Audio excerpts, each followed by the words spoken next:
Paper 86. Early Evolution of Religion.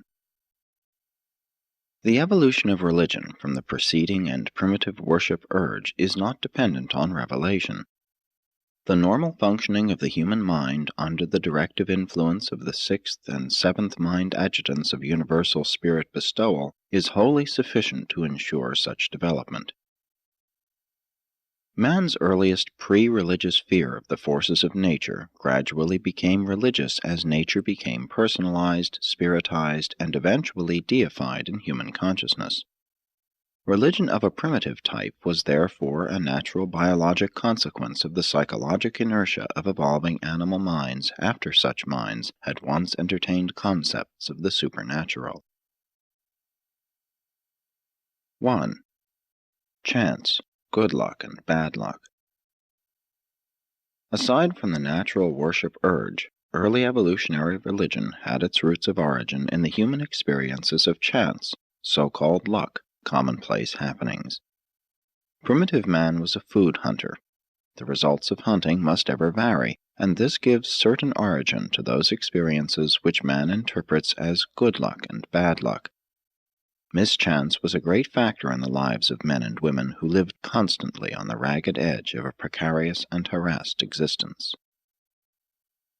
The limited intellectual horizon of the savage so concentrates the attention upon chance that luck becomes a constant factor in his life. Primitive Urantians struggled for existence, not for a standard of living. They lived lives of peril in which chance played an important role. The constant dread of unknown and unseen calamity hung over these savages as a cloud of despair which effectively eclipsed every pleasure.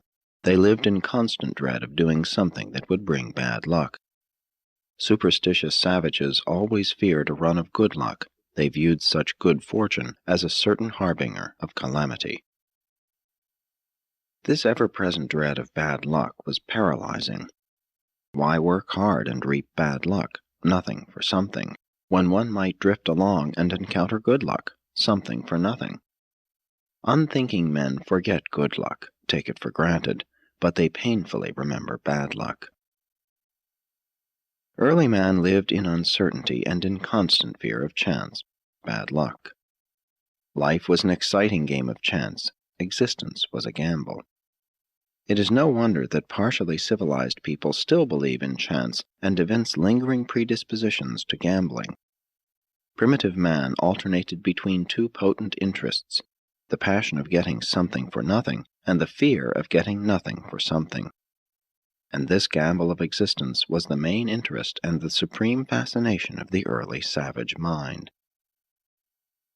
The later herders held the same views of chance and luck, while the still later agriculturists were increasingly conscious that crops were immediately influenced by many things over which man had little or no control. The farmer found himself the victim of drought, floods, hail, storms, pests, and plant diseases, as well as heat and cold. And as all of these natural influences affected individual prosperity, they were regarded as good luck or bad luck. This notion of chance and luck strongly pervaded the philosophy of all ancient peoples. Even in recent times, in the wisdom of Solomon, it is said, "I returned and saw that the race is not to the swift, nor the battle to the strong, neither bread to the wise, nor riches to men of understanding, nor favor to men of skill, but fate and chance befall them all. For man knows not his fate, as fishes are taken in an evil net, and as birds are caught in a snare, so are the sons of men snared in an evil time when it falls suddenly upon them." 2. The personification of chance. Anxiety was a natural state of the savage mind. When men and women fall victims to excessive anxiety, they are simply reverting to the natural estate of their far distant ancestors, and when anxiety becomes actually painful, it inhibits activity and unfailingly institutes evolutionary changes and biologic adaptations. Pain and suffering are essential to progressive evolution. The struggle for life is so painful that certain backward tribes even yet howl and lament over each new sunrise. Primitive man constantly asked, Who is tormenting me?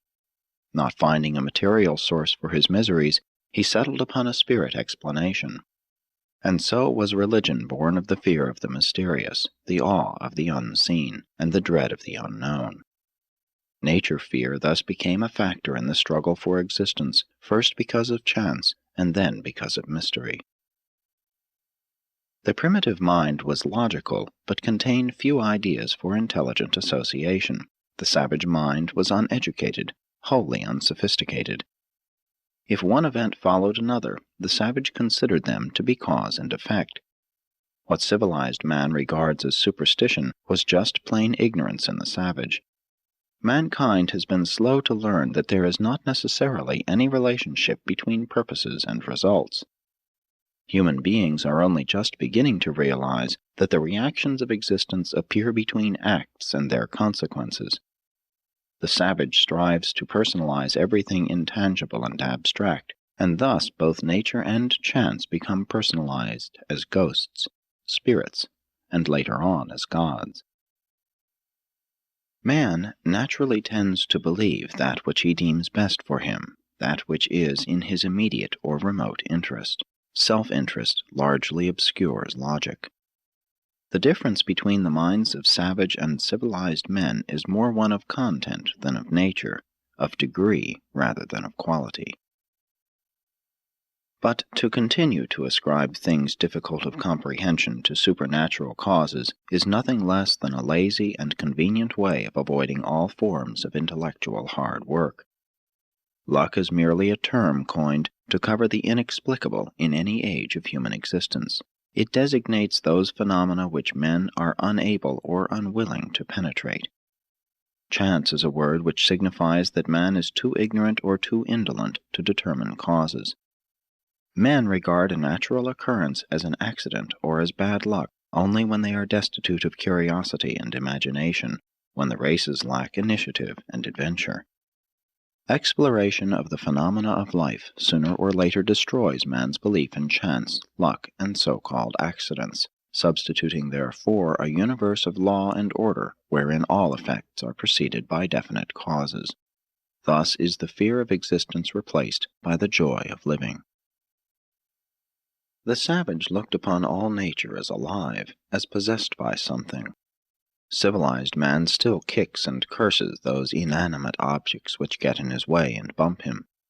Primitive man never regarded anything as accidental, always was everything intentional. To primitive man the domain of fate, the function of luck, the spirit world, was just as unorganized and haphazard as was primitive society. Luck was looked upon as the whimsical and temperamental reaction of the spirit world, later on as the humor of the gods. But all religions did not develop from animism. Other concepts of the supernatural were contemporaneous with animism, and these beliefs also led to worship.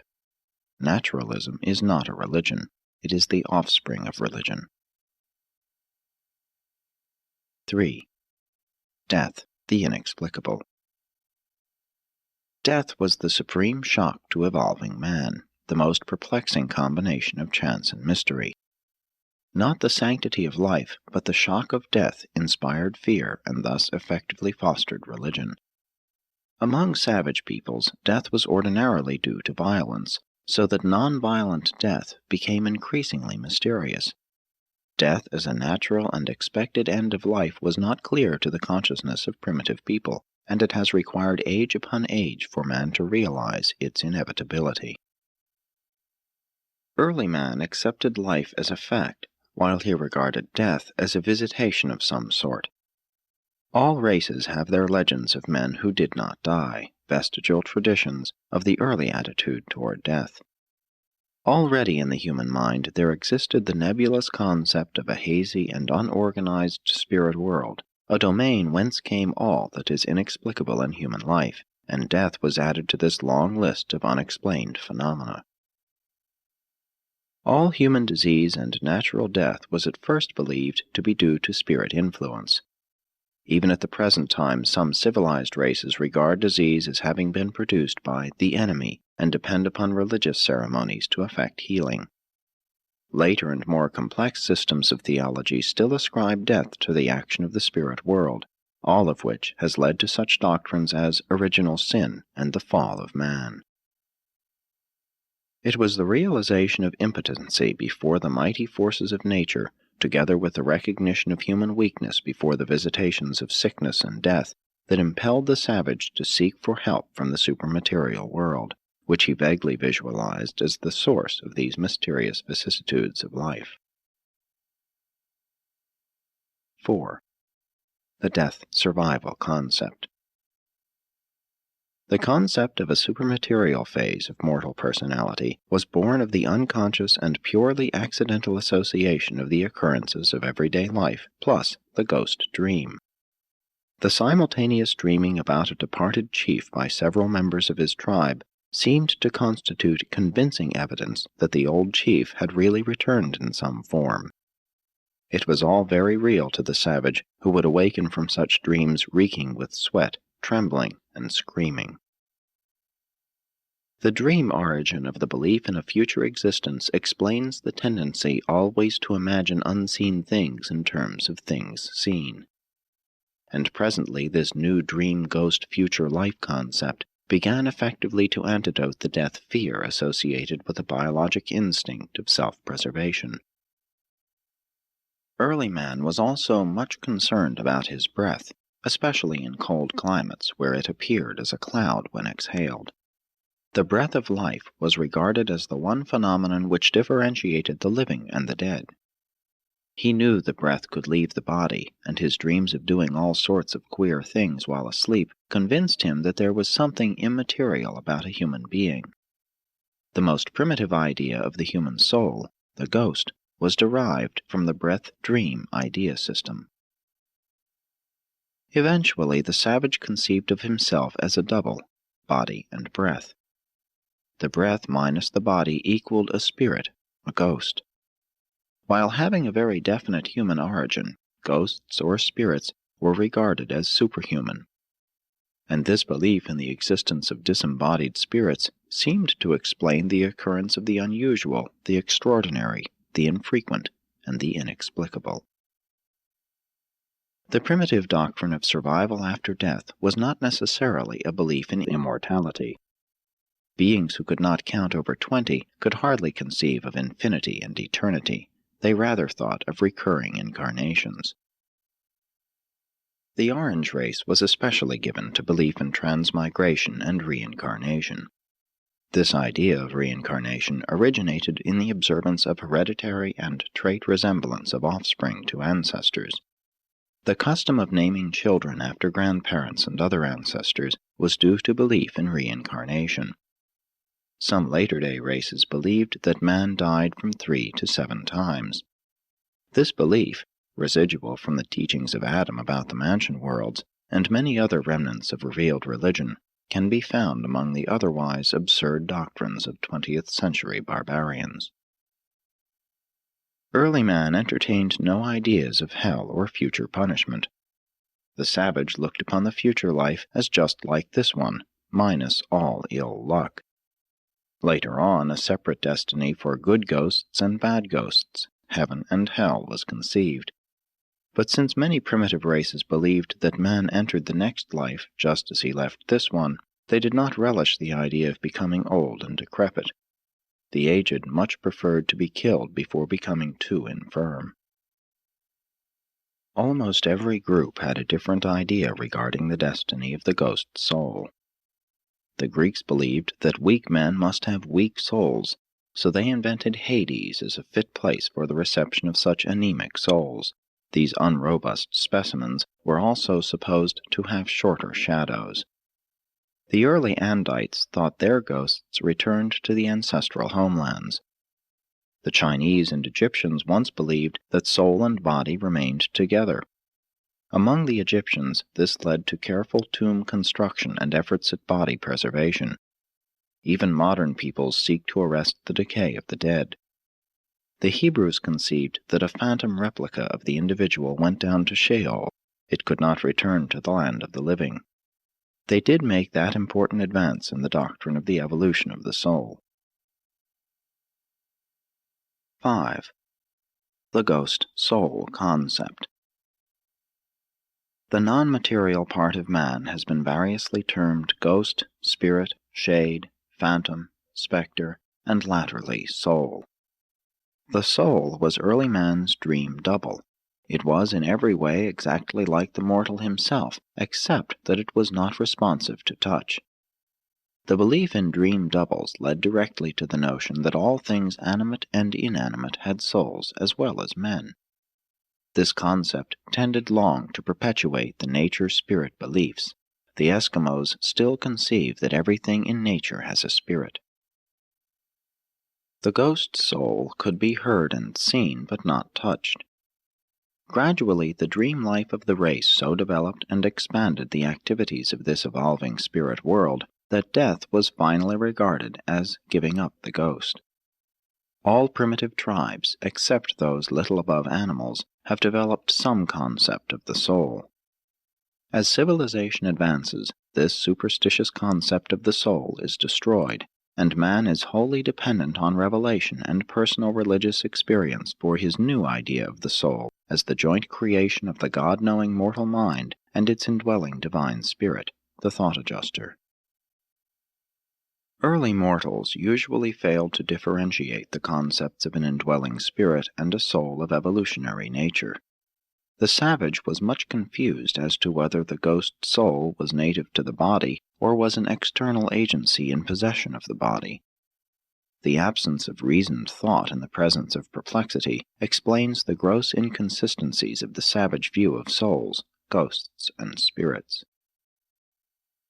The soul was thought of as being related to the body as the perfume to the flower. The ancients believed that the soul could leave the body in various ways, as in 1. Ordinary and transient fainting. 2. Sleeping, natural dreaming. 3. Coma and unconsciousness associated with disease and accidents. 4. Death, permanent departure.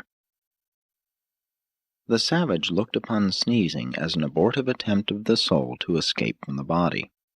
Being awake and on guard, the body was able to thwart the soul's attempted escape. Later on, sneezing was always accompanied by some religious expression such as, "God bless you."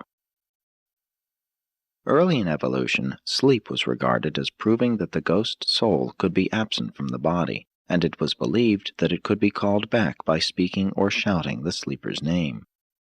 In other forms of unconsciousness, the soul was thought to be farther away, perhaps trying to escape for good, impending death. Dreams were looked upon as the experiences of the soul during sleep, while temporarily absent from the body.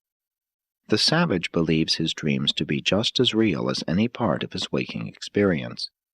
The ancients made a practice of awaking sleepers gradually so that the soul might have time to get back into the body. All down through the ages, men have stood in awe of the apparitions of the night season, and the Hebrews were no exception. They truly believed that God spoke to them in dreams, despite the injunctions of Moses against this idea. And Moses was right, for ordinary dreams are not the methods employed by the personalities of the spiritual world when they seek to communicate with material beings. The ancients believed that souls could enter animals or even inanimate objects. This culminated in the werewolf ideas of animal identification. A person could be a law-abiding citizen by day, but when he fell asleep, his soul could enter a wolf or some other animal to prowl about on nocturnal depredations. Primitive men thought that the soul was associated with the breath, and that its qualities could be imparted or transferred by the breath. The brave chief would breathe upon the newborn child, thereby imparting courage. Among early Christians, the ceremony of bestowing the Holy Spirit was accompanied by breathing on the candidates. Said the psalmist, "By the word of the Lord were the heavens made, and all the host of them by the breath of his mouth." It was long the custom of the eldest son to try to catch the last breath of his dying father. The shadow came later on to be feared and revered equally with the breath. The reflection of oneself in the water was also sometimes looked upon as proof of the double self, and mirrors were regarded with superstitious awe. Even now, many civilized persons turn the mirror to the wall in the event of death. Some backward tribes still believe that the making of pictures, drawings, models, or images removes all or a part of the soul from the body. Hence, such are forbidden. The soul was generally thought of as being identified with the breath, but it was also located by various peoples in the head, hair, heart, liver, blood, and fat. The crying out of Abel's blood from the ground is expressive of the one-time belief in the presence of the ghost in the blood. The Semites taught that the soul resided in the bodily fat, and among many the eating of animal fat was taboo. Headhunting was a method of capturing an enemy's soul, as was scalping. In recent times, the eyes have been regarded as the windows of the soul. Those who held the doctrine of 3 or 4 souls believed that the loss of one soul meant discomfort, 2 illness, 3 death. One soul lived in the breath, 1 in the head, 1 in the hair, 1 in the heart. The sick were advised to stroll about in the open air with the hope of recapturing their strayed souls. The greatest of the medicine men were supposed to exchange the sick soul of a diseased person for a new one, the new birth. The children of Badonan developed a belief in 2 souls, the breath and the shadow. The early Nodite races regarded man as consisting of 2 persons, soul and body. This philosophy of human existence was later reflected in the Greek viewpoint. The Greeks themselves believed in 3 souls. The vegetative resided in the stomach, the animal in the heart, the intellectual in the head. The Eskimos believe that man has 3 parts, body, soul, and name. 6. The ghost-spirit environment. Man inherited a natural environment, acquired a social environment, and imagined a ghost environment. The state is man's reaction to his natural environment, the home to his social environment, the church to his illusory ghost environment. Very early in the history of mankind, the realities of the imaginary world of ghosts and spirits became universally believed, and this newly imagined spirit world became a power in primitive society. The mental and moral life of all mankind was modified for all time by the appearance of this new factor in human thinking and acting. Into this major premise of illusion and ignorance, mortal fear has packed all of the subsequent superstition and religion of primitive peoples. This was man's only religion up to the times of revelation, and today many of the world's races have only this crude religion of evolution. As evolution progressed, good luck became associated with good spirits and bad luck with bad spirits. The discomfort of enforced adaptation to a changing environment was regarded as ill luck, the displeasure of the spirit ghosts. Primitive man slowly evolved religion out of his innate worship urge and his misconception of chance. Civilized man provides schemes of insurance to overcome these chance occurrences. Modern science puts an actuary with mathematical reckoning in the place of fictitious spirits and whimsical gods. Each passing generation smiles at the foolish superstitions of its ancestors, while it goes on entertaining those fallacies of thought and worship which will give cause for further smiling on the part of enlightened posterity. But at last the mind of primitive man was occupied with thoughts which transcended all of his inherent biologic urges. At last man was about to evolve an art of living based on something more than response to material stimuli. The beginnings of a primitive philosophic life policy were emerging. A supernatural standard of living was about to appear, for if the spirit ghost in anger visits ill luck and in pleasure good fortune, then must human conduct be regulated accordingly. The concept of right and wrong had at last evolved, and all of this long before the times of any revelation on earth. With the emergence of these concepts, there was initiated the long and wasteful struggle to appease the ever-displeased spirits, the slavish bondage to evolutionary religious fear, that long waste of human effort upon tombs, temples, sacrifices, and priesthoods. It was a terrible and frightful price to pay, but it was worth all it cost, for man therein achieved a natural consciousness of relative right and wrong. Human ethics was born. 7. The function of primitive religion. The savage felt the need of insurance, and he therefore willingly paid his burdensome premiums of fear, superstition, dread, and priest gifts toward his policy of magic insurance against ill luck. Primitive religion was simply the payment of premiums on insurance against the perils of the forests. Civilized man pays material premiums against the accidents of industry and the exigencies of modern modes of living. Modern society is removing the business of insurance from the realm of priests and religion, placing it in the domain of economics. Religion is concerning itself increasingly with the insurance of life beyond the grave. Modern men, at least those who think, no longer pay wasteful premiums to control luck. Religion is slowly ascending to higher philosophic levels in contrast with its former function as a scheme of insurance against bad luck. But these ancient ideas of religion prevented men from becoming fatalistic and hopelessly pessimistic. They believed they could at least do something to influence fate. The religion of ghost fear impressed upon men that they must regulate their conduct, that there was a supermaterial world which was in control of human destiny. Modern civilized races are just emerging from ghost fear as an explanation of luck and the commonplace inequalities of existence. Mankind is achieving emancipation from the bondage of the ghost spirit explanation of ill luck. But while men are giving up the erroneous doctrine of a spirit cause of the vicissitudes of life, they exhibit a surprising willingness to accept an almost equally fallacious teaching, which bids them attribute all human inequalities to political misadaptation, social injustice, and industrial competition.